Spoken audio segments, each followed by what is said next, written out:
히브리서 강의 5번째 시간입니다. 바로 오늘 본문 말씀으로 들어가서 말씀을 함께 살펴보도록 하겠습니다. 1절 말씀에 보면 히브리서 저자는 이 서신을 받아보게 될 초대교회 성도들에게 이렇게 이야기를 합니다. 1절 우리 함께 다시 한번 읽어볼까요? 옛적의 선지자들을 통하여, 여기서 선지자들은 누굴 얘기하냐 하면 구약 선지자들을 얘기하는 것이겠죠. 그 선지자들이 쓴 성경이 구약 성경이라고 말씀을 드렸지 않습니까? 그러니까 하나님께서는 옛적 이 구약 선지자들을 통하여서 어떻게 하셨습니까? 여러 부분과 여러 모양으로 우리 조상들, 누구겠어요? 이스라엘 백성들에게, 그리고 이스라엘 백성의 조상인 아브라함과 이삭과 야곱과 요셉에게 말씀하여 오셨다, 이렇게 말씀하죠. 이게 구약 성경인데, 그럼 구약 성경은 인간의 자의적인 그런 상상력에 의해서 쓰여진 것이 아니라 하나님께서 자기가 택하신 자들에게 말씀하시는 내용을 기록한 것이 구약 성경이다, 이렇게 보시면 되겠죠. 그러니까 신약만 하나님 말씀이 아니라 구약 39권 전체도 역시 하나님의 말씀으로 봐야 되는 것입니다. 여러분, 대통령실에는 여러 사명을 맡고 책임을 맡고 업무를 맡은 사람들이 많이 있지 않습니까? 대통령실에 근무하는 사람 외에도 아마 몇천 명으로 알고 있는데, 그 중에 여러분들 화면에서 자주 보는 인물들이 있죠. 그 인물들 중에 하나가 대변인들 아닙니까? 그죠? 대통령실 대변인. 강유정 씨가 대통령실 대변인이고, 부대변인으로 안귀룡 씨가 있고, 그리고 좀 자주 대통령실의 의중을, 또 계획과 어떤 정치적인 어떤 의향을 드러내주는 정무수석 같은 역할을 하는 사람도 있죠. 정무수석의 우상호 씨였는데 지금 좀 바뀌었죠? 홍익표 씨 정무수석을 지금 맡고 있습니다. 대변인이 하는 역할이 뭘까요? 대변, 대통령의 뜻을 대신 말하는 게 대변인이죠. 자기 의견과 자기의 의사를 말하는 게 대변인이 아니라 대통령의 의사를 받아서 대통령의 의사를 타인들에게, 청중들에게 이야기를 해주는 역할이 대변인입니다. 그러니까 대변인의 말은 곧 누구의 말인 거예요? 대통령의 말이기도 한 것이죠. 그죠? 대통령의 업무가 바쁘기 때문에 대통령의 의중을 그때그때마다 국민들에게 설명하기가 어렵잖아요.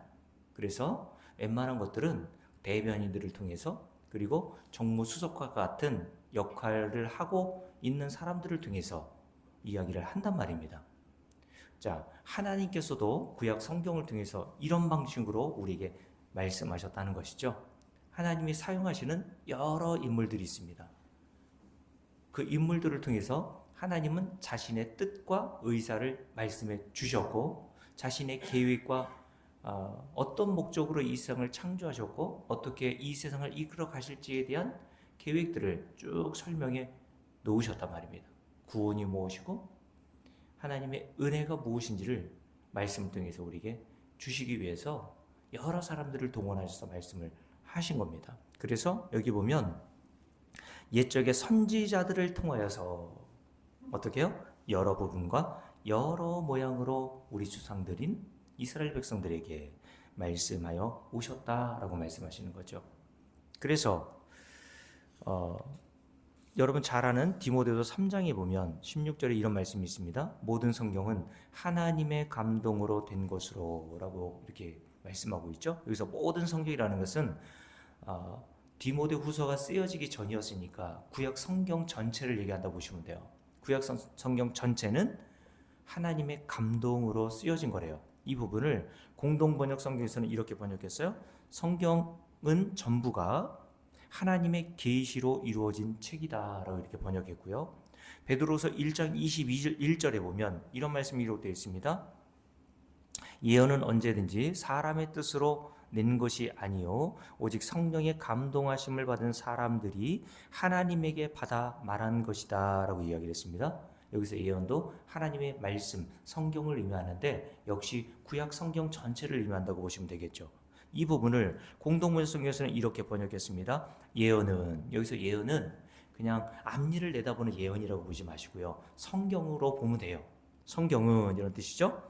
인간의 생각에서 나온 것이 아니라 사람들이 성령에 이끌려서 하나님께로부터 말씀을 받아 전한 것입니다. 이렇게 번역했거든요. 그러니까 모든 성경은 역시 앞에서 제가 말씀드렸듯이 사람들의 상상력에 의해서 쓰여진 것이 아니라 하나님께서 여러 선지자들의 입을 통해서 자신의 의사와 뜻이 무엇인지를 말씀해 주신 내용이 기록된 것이 성경이라고 보시면 되겠죠.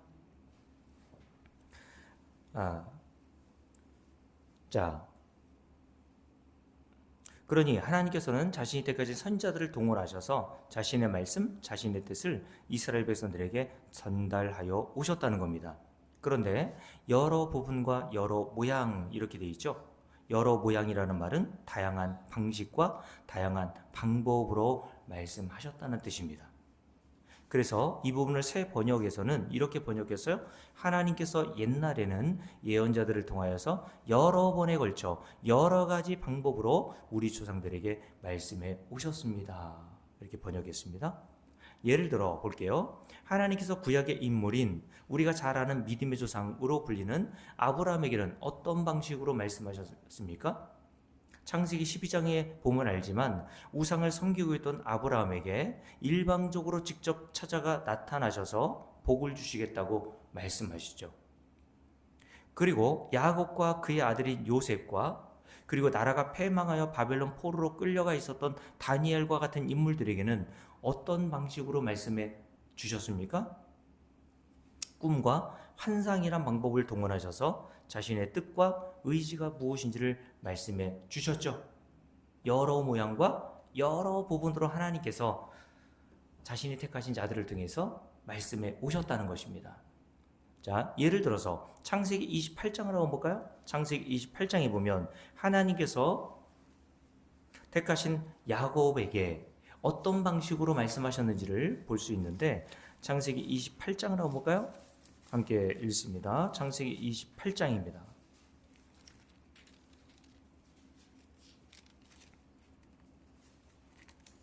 자, 창세기 28장 10절부터 함께 쭉 읽어볼게요. 함께 읽습니다. 야곱이 부엘세바에서 떠나 하란으로 향하여 가더니 한 곳에 이르러 해가 진지라 거기서 유숙하려고 그곳에 한 돌을 가져다가 베개로 삼고 거기 누워 자더니 라고 되어 있죠. 자, 우리가 좀 전에 찬송 338장을 불렀을 때 4절 가사에 이런 가사가 나오죠. 야곱이 잠 깨어 일어난 후 돌단을 쌓은 것 본받아서 이렇게 되어 있죠. 그리고 2절 가사에 보니까 내 고생하는 것 옛 야곱이 돌베개 베고잠 같습니다. 꿈에도 소원이 늘 찬송하면서 주께도 나가기 원합니다. 이렇게 가사가 되어 있는데 이 가사가 오늘 창세기 28장의 내용을 인용하여서 작사한 내용이란 말입니다. 하나님께서 야곱에게 나타나셨는데 어떤 방식으로 나타나셨냐면 야곱의 꿈을 통해서 나타나셨어요. 이때 야곱의 상태가 어땠냐면 형 에서와 아버지 이삭을 속여서 장자권을 탈취하게 되죠. 그래서 형 에서가 야곱을 죽이려는 음모와 계획을 가지고 있었습니다. 그래서 27장을 한번 보면 이런 말씀이 기록되어 있죠. 27장 41절 함께 읽습니다. 그의 아버지가 야곱에게 축복한 그 축복으로 말미암아 에서가 야곱을 미워하여 심중에 이르기를 아버지를 곡할 때가 가까웠은즉 무슨 말입니까? 이제 아버지 이삭이 죽을 날이 가까웠다는 뜻이겠죠. 그래서 어떻게 하자는 거예요? 내가 내 아우 야곱을 죽이리라 하였더니 이제 아버지 이삭이 죽고 나면 이 원수 같은 야곱을 처단해야 되겠다. 죽여야 되겠구나. 이런 모략과 계획을 에서가 가지고 있었단 말이에요. 둘은 형제인데 그것도 쌍둥이 형제 아닙니까? 근데 무엇 때문에? 아버지의 장자권을 빼앗은 그 일로 말미암아 형 에서가 야곱을 죽이려고 하는 음모를 가지고 있었단 말이죠. 이거 너무한다고 생각하시면 안 되고 인간적으로는 당연한 이야기입니다. 고대 시대 때 장자권이라는 것은 생명보다도 귀한 것이었거든요. 근데 당연히 장자인 에서가 받아야 될 그 장자권의 복을 야곱이 아버지와 형 에서를 속여서 탈취하는 일이 벌어지죠. 그죠? 근데 야곱이 어떻게 탈출합니까? 엄마 리브가와 함께 짝짝꿍 해가지고 아버지 눈이 어두운 이삭을 속이잖아요. 어떻게 속이냐면 형 에서와 같은 모양으로 위장합니다. 먼저 형 에서는 털이 많았거든요. 야곱은 털이 별로 없었어요. 쌍둥이인데도 거의 비슷한 점이 없었습니다. 여러분 뱃속에서 나는 자녀들도 다 다르잖아요. 그죠? 얼마나 그렇게 다른지 몰라요. 제 딸하고 제 아들도 보면 얼굴은 좀 닮은 꼴이 있는데 성품이 정반대예요. 제 딸은 저를 좀 많이 닮은 것 같고 제 아들은 또 제 아내를 좀 닮은 것 같고 근데 좀 섞여 있는 부분도 있는 것 같기도 하고 그렇습니다. 근데 꼭 100% 닮는 건 아니고 좀 퍼센트로 나누면 저를 딸이 많이 닮고 아들이 제 아내를 좀 많이 닮은 것으로 생각이 들어요. 그래서 제 딸하고 저는 좀 자유로운 영혼들이라 그때그때 즉흥적으로 일하는 그런 스타일이거든요. 제 아내는 좀 꼼꼼하죠. 계획을 세웁니다. 제 아들도 그렇게 생활하더라고요. 어쨌든 야곱과 에서는 쌍둥이였음에도 불구하고 별로 같은 점이 없었어요. 그래서 야곱이 어머니와 짝짝꿍 해가지고 에서와 같은 이제 모습으로 변장을 하는데 짐승을 잡아서 짐승의 털을 이제 온몸에 붙이죠. 그리고 에서가 입었던 옷을 입고 야곱이 아버지에게 들어갑니다. 아버지 이삭이 눈이 어두워서 보이지는 않는데 음성이 야곱의 음성인 거예요. 그래서 처음에 몇 번에 물어봐요. 이삭이. 야, 너 진짜 에서 맞냐? 여러분, 그 앞에 서 있었던 야곱이 마음이 어땠을까요? 남을 속일 때, 남의 물건을 훔칠 때 여러분 어때요? 마음이? 남의 밭에서 서리해 본 적 없으세요? 있죠? 그때 마음이 어떻습니까?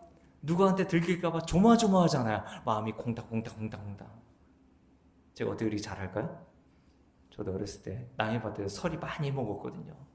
그리고 남의 가게 들어가가지고 이제 학교 이제 갈 때 항상 거쳐가는 게 그 문방구 같은 데가 있었단 말이에요. 근데 제 동생한테 망보라고 해가지고 근데 먹을 게 얼마나 귀했습니까? 먹고 싶은 게 있는데 돈이 없으니까 그냥 가가지고 아줌마 이거 얼마예요? 이거 얼마예요? 그 아줌마가 아직도 기억나는데 방에서 나와보지도 않아요. 아이 그거 얼마짜리야? 얼마짜리야? 그래요. 그러면 제가 아줌마는 쥐슬슬 박으면서 그거 더하기 1+1이죠. 하나를 더 몰래 주머니에 집어넣고 이렇게 나와요. 그러면 그때까지 제가 얼마나 식은땀이 났겠습니까? 제가 왜 그걸 지금까지 기억할까요? 그 긴장감. 여러분 야곱의 입장을 생각해 보세요. 만약 그게 탄로 난다면 그냥 죽는 거예요. 그 일이 형 에서에게 들어가 보세요, 여러분. 당장 원수가 되지 않겠습니까? 근데 아버지 이삭이 몇 번 물어봤는데 속이죠. 아버지 에서 맞습니다. 근데 아버지가 눈은 잘 안 보이는데 음성은 에서 형의 음성이었거든요. 근데 또 옷에서는 에서의 냄새가 나는 거예요. 여러분 그 당시에는 무슨 세탁기가 있는 것도 아니고 일주일에 한 번씩 입었던 옷을 섬유 유연제 뿌려가면서 빤 것도 아니기 때문에 그 사람이 입고 있었던 옷에는 그 사람의 향취가 난단 말입니다. 그죠? 그러니까 옷의 냄새를 맡아보니까 이삭이 에서가 확실한 거예요. 그래서 결국 이삭이 야곱에게 장자권의 복을 선언하죠. 여러분 이 모든 과정들을 통해서 뭘 보여주시는 겁니까? 하나님께서 이 이삭과 야곱이 복을 받는 장자권을 받는 과정 그 모습을 통해서 하나님이 여러 부분과 여러 모양으로 말씀을 하셨다고 그랬잖아요. 뭘 말씀해 주시는 거예요? 이 야곱 나쁜 놈 이겁니까? 야 이삭이 참 인지 능력이 떨어졌구나. 그러니까 나이 들면 치매를 조심해야 돼. 그런 얘기 하시는 겁니까? 아니란 말이에요. 하나님께서 이삭과 리브가가 그 아이가 임신했을 때 쌍둥이 에서와 야곱을 임신했을 때 그때 하나님께서 그들에게 말씀하신 내용이 뭡니까? 큰 자가 어린 자를 섬기게 되리라. 그들이 아직 나지도 않았는데 하나님께서는 에서와 야곱의 부모였던 리브가와 그리고 이삭에게 이미 하나님께서 야곱을 택하시고 그를 사랑하기로 결정하시고 그에게 복을 주시겠다고 말씀하셨다는 거예요. 그런데 이삭은 장자인 에서가 마음에 들었거든요. 왜요? 에서는 남성미가 넘쳤습니다. 이 고대 시대의 남성미라는 것은 다른 게 아니었어요. 사냥을 잘해야 됩니다. 근데 에서는 아주 타고난 사냥꾼의 기질을 가지고 있었거든요. 그래서 이삭은 또 고기를 또 좋아했단 말이에요. 그래서 장자권을 이제 복을 내려주기 전에 아들 에서에게 먹고 싶은 그 고기를 얘기하잖아요. 그래서 에서가 사냥하러 나간 틈을 이 리브가와 야곱이 틈을 노려가지고 장자권이라고 하는 복을 받는 그런 내용이 기록되어 있단 말이죠. 여러분, 이삭은 인간적인 마음으로 당연히 장자는 에서였고 당연히 고대시대에는 장자인 에서가 장자권을 받는 것은 당연하다고 생각했습니다. 나이가 들고 이제 시간이 지나니까 이삭의 마음이 어떤 마음이 들었겠어요? 내 잘못 들었겠지. 이런 생각도 들었을 거고 인간적인 장자를 사랑하는 마음도 있었단 말이에요. 근데 하나님께서는 이 모든 과정을 통해서도 뭘 말씀하십니까? 하나님이 한번 복을 주시기로 작정한 자는 인간의 어떤 방해에도 불구하고 반드시 복을 주신다는 거예요. 맞습니까? 이게 저 여러분의 구원을 설명해 주는 그림자와 모형이란 말입니다. 제가 2주 정도에 걸쳐서 말씀드렸잖아요. 하나님이 언약하신 그 즉시 그 언약은 성취된 것이라고 말씀드렸습니다. 완성이라고 말씀드렸어요. 근데 그 언약은 언제 세워진 거라고 말씀드렸냐면 창세 전에 하나님께서 언약해 두신 것이라고 말씀드렸죠. 이 세상을 창조하실 때 하나님은 모든 계획을 가지고 계셨단 말이에요.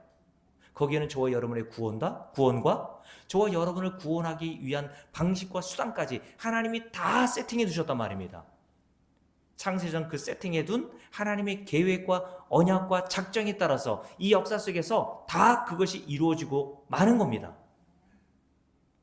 인간의 방해와 인간의 아무리 노력한다 해도 하나님이 복을 주시기로 작정한 자는 복을 받는 겁니다. 맞습니까?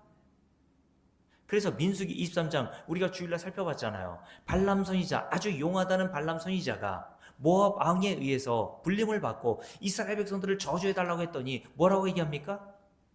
하나님께서 나에게 말씀해 주신 것만 얘기하겠다고 얘기하면서 하나님이 축복하는 자에게 내가 어떻게 저주를 내릴 수 있니? 하나님께서 복을 내리시기로 결정하신 이스라엘 백성들에게 내가 아무리 점수를 쓰고 복수를 쓴다 해도 점수가 복술이 통하지 않아. 하나님은 말씀하신 것을 반드시 실행하는 하나님이다 라는 말씀을 발람 선지자는 이방 선지자였거든요. 무당이었단 말입니다. 그 무당의 입을 통해서도 말씀하세요. 하나님은요, 믿는 자를 통해서만 말씀하시는 게 아니에요. 때로는 여러분의 믿지 않는 남편을 통해서도 말씀하십니다. 그래서 잠언에 보면 잠언서에서 솔로몬이 뭐라고 얘기합니까? 악인도 하나님께서 악한 날에 쓰시기에 적당하게 만들어 놓으셨다라고 말씀하세요. 이 세상 모든 인간은요, 다 하나님의 언약의 도구로 쓰임받는 겁니다. 그걸 자기가 모를 뿐이에요. 빌라도도 마찬가지고 헤롯도 마찬가지고 구약시대의 아수르나 바벨론이나 모든 나라와 모든 인간들이 다 하나님의 언약을 이루시기 위한 도구란 말입니다. 자, 다시요. 이삭이 자기 아들 에서에게 축복해 주려고 했지만 결과적으로는 누구의 뜻이 이루어졌습니까? 인간의 뜻이 아니라 하나님의 뜻이 이루어지더란 말이에요. 그 뜻은 언제 이미 이루어졌어요? 창세전에 이미 이루어진 거예요. 그래서 주기도문에 보면 우리가 늘 기도하잖아요. 하늘에 계신 우리 아버지시여 이름이 거룩히 여김을 받으시오며. 뜻이 하늘에서 이룬 것이에요? 이룰 것이에요? 이룬 것 같이라고 했잖아요. 이루어진 것 같이 완료되었단 말입니다. 어디에서요? 하늘에서는 창세 전에 영원 전에 이미 하나님의 뜻은 이루어졌단 말이에요. 이루어진 것을 땅에서 하나님께서 펼쳐내시는 겁니다. 봐라! 하나님께서 이렇게 완전 무결하게 역사 속에서 자신이 이미 창세전에 언약하여 두신 것을 다 이루어 내신다는 것을 보여주시는 거예요. 그래서 하나님께서 이스라엘 백성들에게 신명기 7장과 9장을 통해서 너희는 이걸 알아야 돼 라고 말하면서 어떤 하나님을 소개합니까? 너희 하나님은 신실한 하나님이야. 저 여러분이 믿는 하나님이 이 정도로 신실하시단 말입니다. 여러분. 신실한 하나님을 믿으세요. 여러분 자신을 믿지 말라 그랬잖아요. 인간의 기분과 느낌 따위는 믿지 말라니까요. 인간이라는 존재는요, 기분과 느낌이라는 것은요, 언제든지 바뀔 수 있어요. 건강해서 기분 좋다가도요, 건강을 잃어보세요. 금방 짜증난다니까요. 안 그래요? 그래요? 우리 최문성 선생님 남편분 좀 아프시다고 그러는데, 아프면 뭐가 들어요? 짜증이 들어요. 어쩔 수 없어요. 아무리 성품 좋은 사람도요, 아파보세요 여러분. 짜증이 는다니까요. 저는 언제 짜증이 나는 줄 아세요? 배고플 때 짜증이 나더라고요. 그래서 저는 밥때를 놓치면 자꾸 스트레스 받아요. 그래서 우리 아내가 여보 식사하세요 그러고 책깍책깍 내려와가지고 삼시세끼 꼬박꼬박 먹습니다. 근데 이제 짜증이 나다가 이제 스트레스 받고 좀 그러다가 이제 포만감이 오면요, 기분이 좋아져요. 안 그래요? 저만 그래요? 제가 또 술 담배를 안 하고 또 목회자가 스트레스가, 여러분들은 모르겠지만 스트레스가 많은 직종이 하나거든요. 이 사람을 다루고 우리 교회도 뭐 얼마 안 되는데 이런저런 일들이 있잖아요.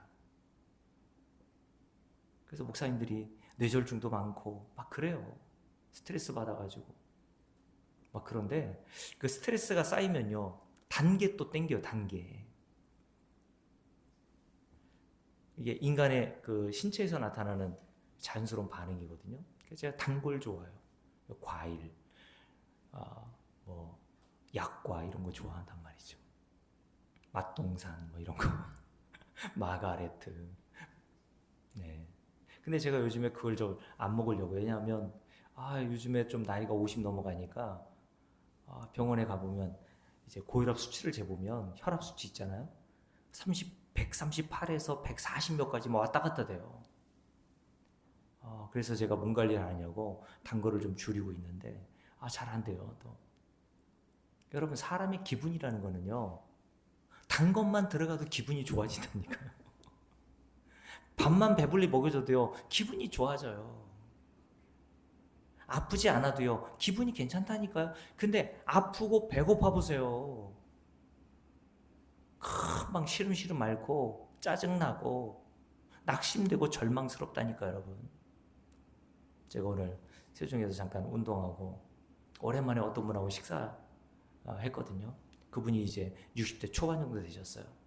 그래서 몇 달 만에 한 2달 만에 만났어요. 그래서 왜 안 나오시라 했더니 목 디스크가 와가지고 운동하기 좀 어려워서 못 나오다가 제가 이제 오전에 가면서 전화드렸거든요. 왜 이렇게 못 나오시냐 했더니 한번 얼굴이라 뵈러 가야 되겠다고 해서 오셔서 점심도 사시고 하셨거든요.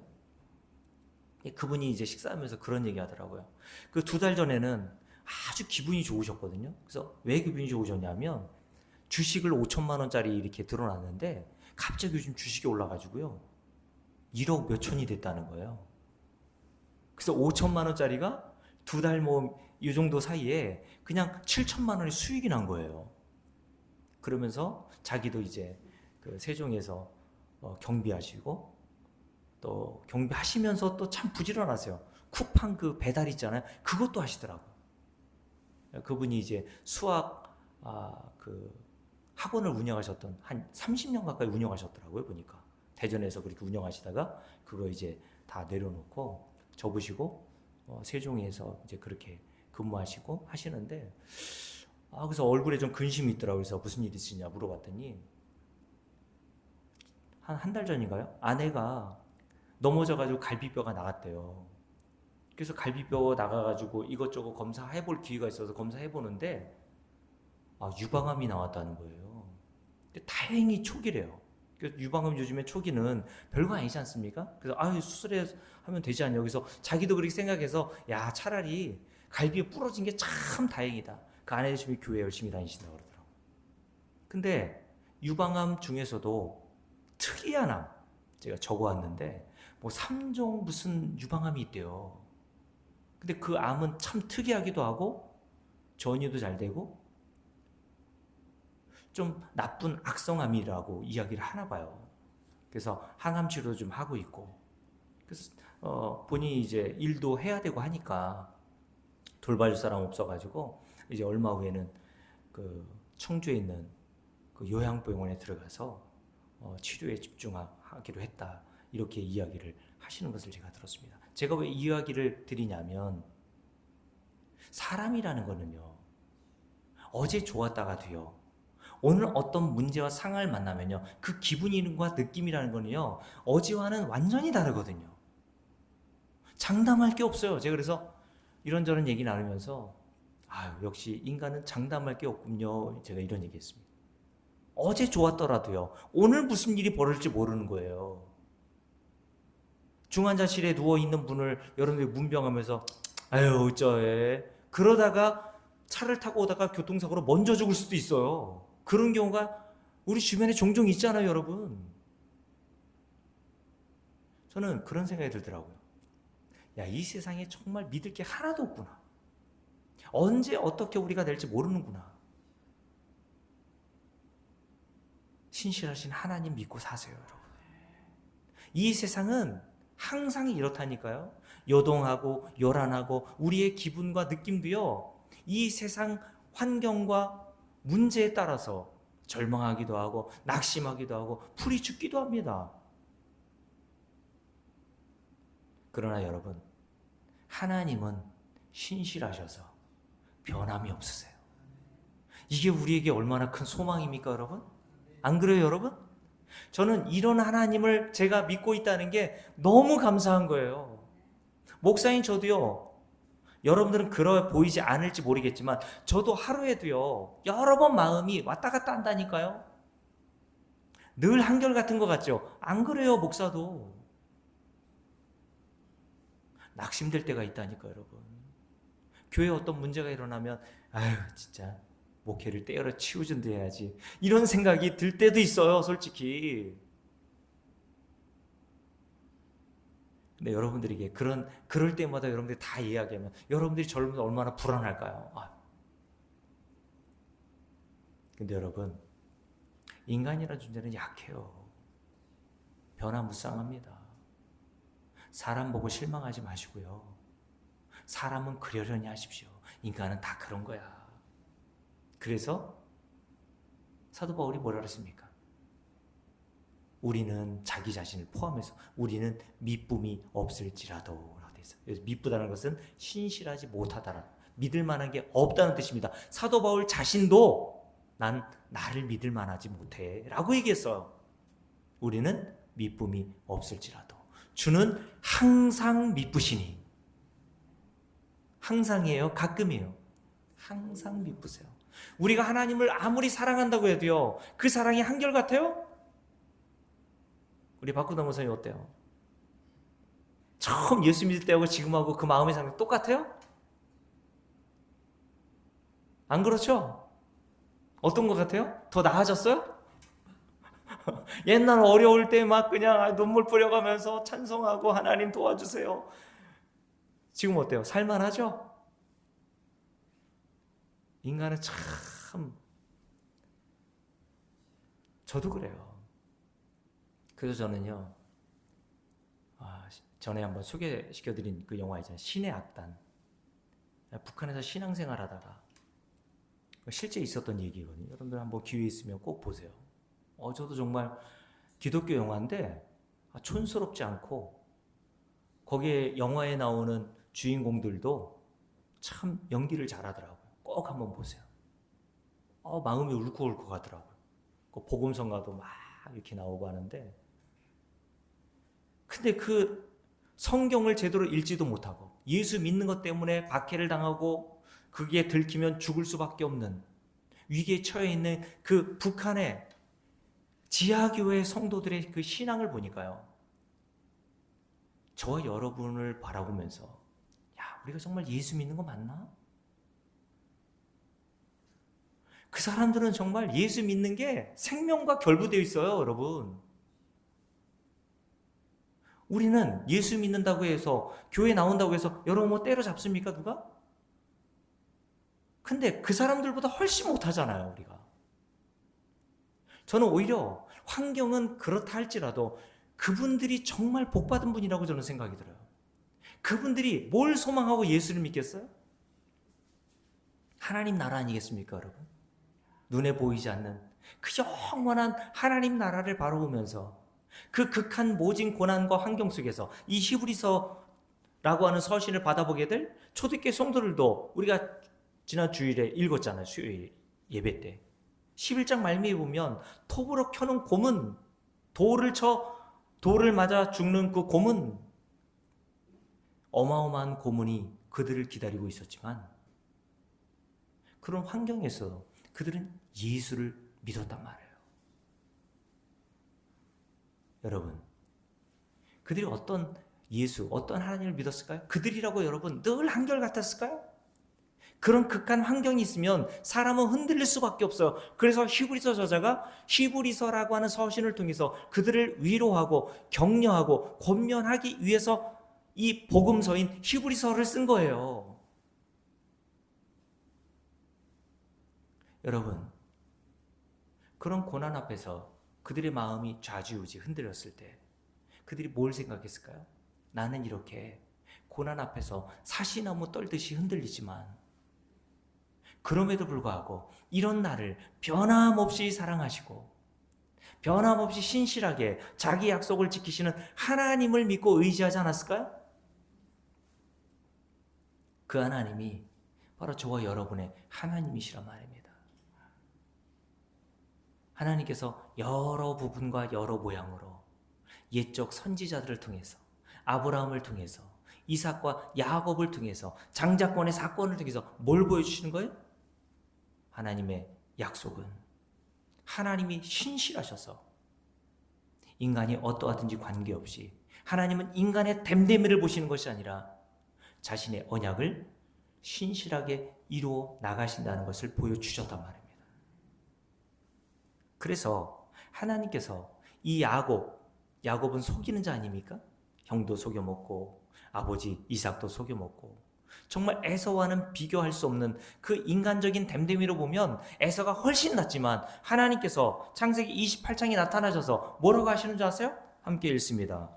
자, 28장 10절 12절부터 읽습니다. 함께 읽을게요. 꿈에 본즉 사닥다리가 땅 위에 서 있는데 그 꼭대기가 어디에 닿았어요? 하늘에 닿고 또 본즉 하나님의 사자들이 그 위에서 오르락 내리락 하고 또 본즉 여호와께서 그 위에 서서 이르시되 나는 여호와니 너희 조부 아브라함의 하나님이요 이삭의 하나님이라. 네가 누워 있는 땅을 내가 너와 내 자손에게 주리니 내 자손이 땅에 티끌같이 되어 내가 서쪽과 동쪽과 북쪽과 남쪽으로 퍼져나갈지며 땅의 모든 족속이 너와 내 자손으로 말미암아 뭘 받아요? 복을 받으리라. 뭘 얘기하고 있어요?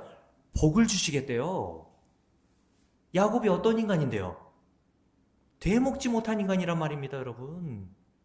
근데 하나님께서 그런 야곱을 아시고 그의 삶의 모든 일거수일투를 다 아시는 하나님께서 야, 너 같은 인간 아버지도 속이고 형도 속여먹고 너 같은 인간에게 내가 이런 복을 줄 줄 알아? 라고 하면서 책망은커녕 여러분 오늘 말씀 보세요. 책망이 하나도 없어요. 그냥 복을 주시겠대요.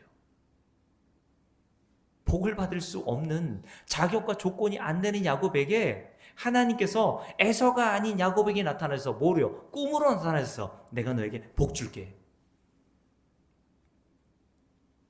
그러면서 이렇게 말씀하시죠. 함께 읽습니다. 15절 내가 너와 함께 있겠대요. 그러면서 뭐 하시겠답니까?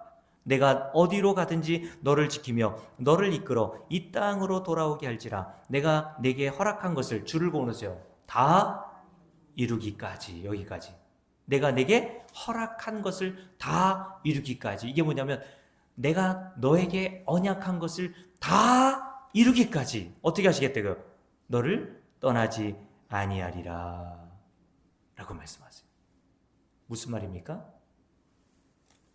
네가 어떤 인간이든지 관계없이 내가 태어나기도 전에 리브가와 너의 아버지인 이삭에게 이미 약속한 대로 내가 너에게 복을 주겠다. 네 됨됨이에 따라서 100개를 주려고 그랬는데 90개만 주고 10개는 빼는 게 아니라 뭐라 했습니까? 다 이루기까지 라고 되어 있어요. 내게 복을 주겠다. 그 복을 주기 전까지는 내가 너를 떠나지 않을 거야 라고 말씀하세요. 하나님이 야곱과 함께 하시는 이유는 이거예요. 언약을 다 이루시기 위해서. 이게 우리 하나님이라니까 여러분. 하나님은 저 여러분의 됨됨이 안 본다니까 여러분. 그러니까 막 살자는 이야기 아니라고 제가 누누이 말씀드렸어요. 막 살 수도 없다 그랬습니다. 이런 하나님을 아는데 어떻게 막 살아요? 그러면서 이렇게 얘기하죠. 함께 읽습니다. 16절 야곱이 꿈이 깨어 이르되 여호와께서 과연 여기 계시거늘 내가 알지 못하였도다. 이에 두려워하여 이르되 두렵도다 이곳이요 이것은 다름 아닌 하나님의 집이요 이는 하늘의 문이로다 하고 야곱이 아침에 일찍 일어나 베개로 삼았던 돌을 가져다가 기둥으로 세우고 그 위에 기름을 붓고 그곳 이름을 뭐라고 불렀어요? 벳엘이라 하였으니 이 성 옛 이름은 원래는 루스라고 하는 이름이었단 말이에요. 근데 야곱이 이 사건을 계기로 루스라고 하는 옛 이름을 바꿔버렸어요. 벳엘이라고 부르겠다. 벳엘이라는 뜻은 베이트와 엘의 합성어입니다. 베이트는 집이라는 뜻이고요. 엘은 하나님이라는 뜻이에요. 하나님의 집이라는 뜻입니다. 아, 내가 지금 하나님의 집에 있구나. 사랑하는 성도 여러분, 저와 여러분이 가장 큰 복이 뭡니까? 하나님의 집에 들어가는 거 아니에요? 하나님의 나라에 들어가는 거 아닙니까? 근데 하나님의 나라, 하나님의 집에 들어가는 것은 내가 힘써서 들어가는 게 아니란 말이에요. 하나님이 야곱에게 일방적으로 복을 주시는 것과 같이 하나님이 저와 여러분에게 언약하시고 일방적으로 약속하신 대로 다 이루신단 말입니다. 하나님과 아들이신 예수께서 십자가에서 행하신 일로 말미암아 저와 여러분은 거저 하나님 나라에 들어가는 것을 이 야곱의 베델 사건을 통해서 우리에게 말씀해 주시는 거예요. 하나님은 인간의 됨됨이, 인간의 행위에 의해서 복을 주기도 하고 주시지도 않기도 하는 분이 아니란 말입니다. 이미 창세기에서부터 그 하나님을, 그 구원을 우리에게 여러 부분과 여러 모양으로 옛적 선지자들 등에서 말씀해 오셨단 말이에요, 여러분. 그것을 로마서 9장에서 사도 바울이 정리하죠. 그래서 로마서 9장에 보면 에서와 야곱 얘기하잖아요. 그들이 아직 나지도 않고 무슨 악이나 선을 행하지 않았을 때 하나님이 택하심으로 되는 그 하나님의 뜻에 의해서 야곱이 복을 받은 것처럼 하나님께 택함을 받은 모든 성도는 그가 어떠한 자든지 관계없이 하나님으로부터 구원을 받더라. 그러면서 로마서 9장 말미에 뭐라고 되어 있습니까? 그러므로 구원은 원한다고 되는 것도 아니요 다른 박질한다고 되는 것도 아니요. 다른 박질은 인간의 노력과 수고라는 뜻이죠. 무엇으로 됩니까? 오직 긍휼히 여기시는 하나님으로 말미암느니라. 이렇게 정리하잖아요, 사도 바울이. 여러분, 그러니까 구약의 이 모든 성경을 통해서 하나님은 이런 것을 말씀에 놓으셨고 이런 것을 사도 바울이 깨닫고 로마서 9장에서 이 사건을 예를 들어 설명을 하는 겁니다. 그러니 구약의 말씀이나 신약의 말씀이나 달라요, 같아요? 같은 말씀이에요. 똑같은 말씀이란 말입니다. 결국 성도는 구약의 하나님께서 모든 선지자와 그리고 모든 조상들을 통해서 말씀하시는 방법은 달랐어요. 꿈으로도 말씀하시고 아브라함이 직접 나타나서 말씀하시고 하셨지만 같은 말씀을 하고 계셨단 말이에요. 이 말씀이 어디에 붙어 있는지 아십니까, 여러분? 거기에 써놓으세요. 창세기 28장 우리가 읽었던 부분이 있죠. 10절부터 쭉 나오는 말씀 있잖아요. 22절까지. 뭐 그 이후에는 뭐 야곱이 서운한 내용이 나오지만 19절까지 내용이잖아요. 그 내용에다가 뭘 써놓냐면 요한복음 1장 이렇게 써놓으세요. 요한복음 1장 이렇게 써놓으시고 요한복음 1장으로 넘겨볼게요. 요한복음 1장. 자, 요한복음 1장 거기다가 써놓으세요. 43절부터 51절 이렇게. 자, 창세기 28장 그 부분에다가 요한복음 1장 43절부터 51절 이렇게 써놓으세요. 그래서 여러분들 요 부분을 나중에 성경을 읽을 때 요한복음 요 부분과 함께 읽어보면 굉장히 도움이 됩니다. 자, 요한복음 1장 한번 볼게요. 요 부분을 창세기 28장 이 부분을 예수님께서 나다네엘이라고 하는 제자에게 하신 말씀에 기록되어 있어요. 자, 빌립이 예수님의 제자죠. 빌립이 나다나엘을 예수님께 데려옵니다. 그러면서 먼저 하는 말이 뭐냐면 함께 읽어볼게요. 자, 43절 함께 읽습니다. 이튿날 예수께서 갈릴리로 나가려 하시다가 빌립을 만나 이르시되 나를 따르라 하시니 빌립은 안드레와 베드로와 한 동네 베세다 사람이라. 빌립이 나다나엘을 찾아 이르되 모세가 율법에 기록하였고 여러 선지자가 기록한 그 일을 우리가 만났으니 요셉의 아들 나사렛 예수라. 이 말씀이 중요합니다. 모세가 율법에 기록하였고 여러 선지자가 기록한 그 이 누굽니까? 예수 그리스도. 그러니까 구약 성경 전체가 예수 그리스도를 증거하고 있었다. 이게 예수님의 제자였던 빌립이 나다나엘에게 증거한 내용이었어요. 그러니까 나다나엘이 뭐라고 대답하죠? 46절 함께 읽습니다. 나다나엘이 이르되 나사렛에서 무슨 선한 것이 날 수 있느냐. 이 말이 무슨 말이냐면 나사렛이라고 하는 동네는 예루살렘이라고 하는 수도에서 좀 떨어진 변방 아주 시골 마을이었거든요. 그러니까 그런 얘기 하는 거예요. 야, 무슨 개천에서 용날 일이 있어? 이런 말 아닙니까? 나사렛에서 무슨 그리스도가 나와? 그때 빌립이 이렇게 이야기를 하죠. 빌립이 이르되 와서 보라 하니라. 47절 예수께서 나다나엘이 자기에게 오는 곳을 보시고 그를 가리켜 이르시되 보라 이는 참 이스라엘의 사람이라 그 속에 간사한 것이 없도다. 나다나엘이 이르되 어떻게 나를 아시나이까? 예수께서 대답하여 이르시되 빌립이 너를 부르기 전에 네가 무화과나무 아래에 있을 때에 내가 이미 너를 보았다라고 말씀하세요. 이미 다 알고 계세요. 하나님이 나다나엘의 모든 것을 다 알고 계세요. 나다나엘이 이 말을 듣고 깜짝 놀라면서 하는 말이 뭡니까? 함께 읽습니다. 49절 나다나엘이 대답하되 라삐여 당신은 하나님의 아들이요 당신은 이스라엘의 임금이로소이다. 이게 구원받은 거죠. 영생은 유일하신 참 하나님과 그의 아들 예수를 아는 걸 알았으니까. 나다나엘이 드디어 영생, 구원을 얻은 거예요. 그죠? 처음에 뭐라 그랬는데요? 나사렛에서 무슨 선한 게 나와. 이렇게 비아냥거리고 조소했던 나다나엘이 예수 그리스도를 만나서 그를 알아보더란 말이에요. 이게 기적입니다, 여러분. 하나님이 우리에게 주신 은혜라니까, 여러분. 그러면서 나다나엘에게 우리 주님께서 뭐라고 하시는지 보세요. 50절 예수께서 대답하여 이르시되 내가 너를 무화과나무 아래에서 보았다므로 믿느냐? 이보다 더 큰 일을 보리라. 더 큰 일이 뭔지 그 내용을 설명하십니다. 51절 또 이르시되 진실로 진실로 너에게 이르노니 하늘이 열리고 하나님의 사자들이 인자 위에 오르락 내리락 하는 것을 네가 보리라. 이게 네가 더 큰 일을 보리라 하는 말씀의 내용인 거예요. 이 말씀이 어디에 붙어 있다고요? 창세기 28장의 내용이잖아요. 맞습니까? 거기다 써놓으세요. 여기다는 뭐라고 써놔야 되겠습니까? 창세기 28장 10절부터 19절 이렇게 써놔야 되겠죠.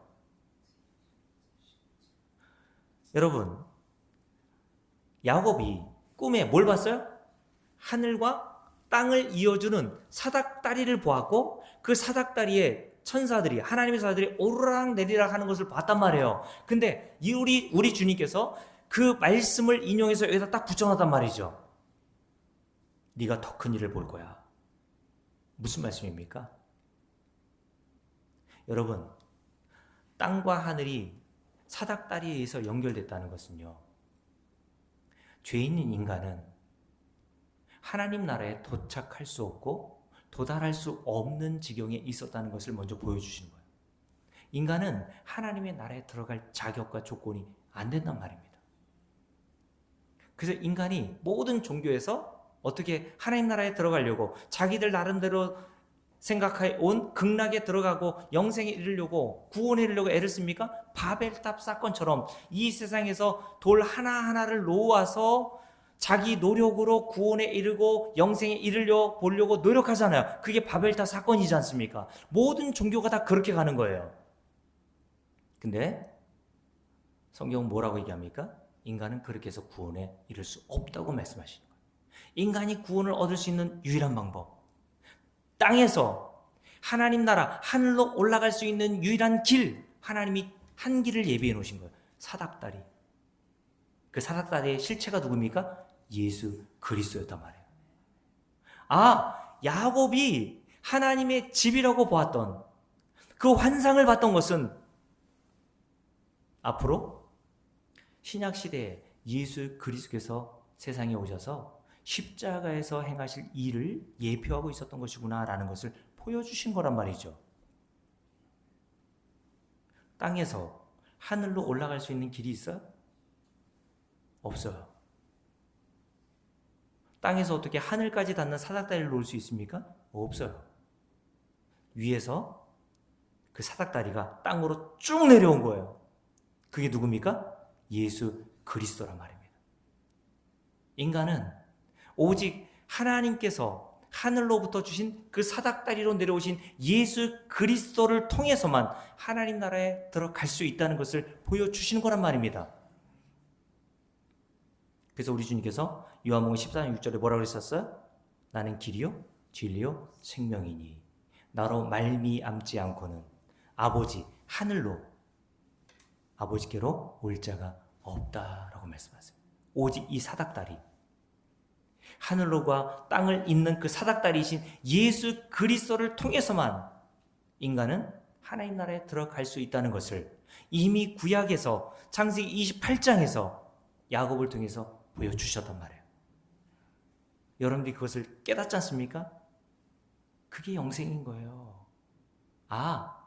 인간은 안 되는구나. 인간은 불가능한 것이구나. 오직 하나님께서 죄인을 구원하시기 위해서 우리에게 구원의 방법으로 창세 전부터 마련해 놓으신 그 예수 그리스도의 십자가의 은혜 이외에는 인간은 하나님 나라에 들어갈 어떤 길이 없다는 것을 성도는 이 세상에서 깨닫는 겁니다. 그게 하나님의 집 벳엘이란 뜻이에요. 여기가 하나님의 집이구나. 말씀 마칠게요. 사랑하는 성도 여러분, 여러분은 정말 성경 여기저기를 보면서 여러 부분과 여러 모양으로 아브라함에게도 똑같은 말씀하셨고 야곱에게도 꿈을 통해서 똑같은 말씀하셨고 다니엘에게도 똑같은 말씀하신 거예요. 요셉에게도 꿈을 통해서 똑같은 말씀하셨단 말입니다. 다른 거 없어요. 성경은 여러 부분과 여러 모양으로 말씀하셨지만 똑같은 이야기라는 거예요. 예수 그리스도의 십자가의 은혜 이외에는 인간은 하나님의 나라에 들어갈 수 없음을 우리에게 가르쳐 주시기 위해서 성경을 우리에게 주신 겁니다. 그런 여러분들이 이 은혜를 알고 변함없이 하나님이 창세전 저와 여러분에게 언약하셨던 그 구원을 우리의 됨됨이나 되먹지 못한 인간의 이런 본성을 가지고 있는 우리임에도 불구하고 끊임없이 야곱에게 약속하셨잖아요. 내가 너에게 언약한 모든 것을 다 이루기까지 내가 너를 결코 떠나지 않을 거야. 이것을 믿고 살면요, 언제 죽든 무슨 관계가 있습니까? 언제 죽든 호상 아니에요? 저는 김정은 씨가 말한 게 아직도 기억이 나요. 60대 초반인데 62년생이라고 했으니까요. 63년생. 저하고 10살 차이 나네요. 그 김정은 씨가 이런 얘기해요. 언제 죽어도 호상이라는 거예요, 자기는 이제는. 이게 그리스도인의 마음 아닙니까, 여러분? 오늘 죽어도 여러분들에게 약속하신 하나님께서 그 언약을 다 이루시는 것을 여러분들이 믿고 산다면 우리가 오늘 죽어도 그날이 호상 아닙니까, 여러분? 하나님 나라 들어가는 거 아니에요? 그런 하나님을 믿고 이 땅에서 그 하나님을 찬송하며 살다가 하나님이 저 여러분을 부르실 때, 야, 이제 내 집으로 올 때가 됐어? 그럴 때 두 손 들고 하나님 앞에 나아가게 되는 은혜가 있기를 주의 이름으로 축복합니다. 기도합시다. 찬송가 338장 3절과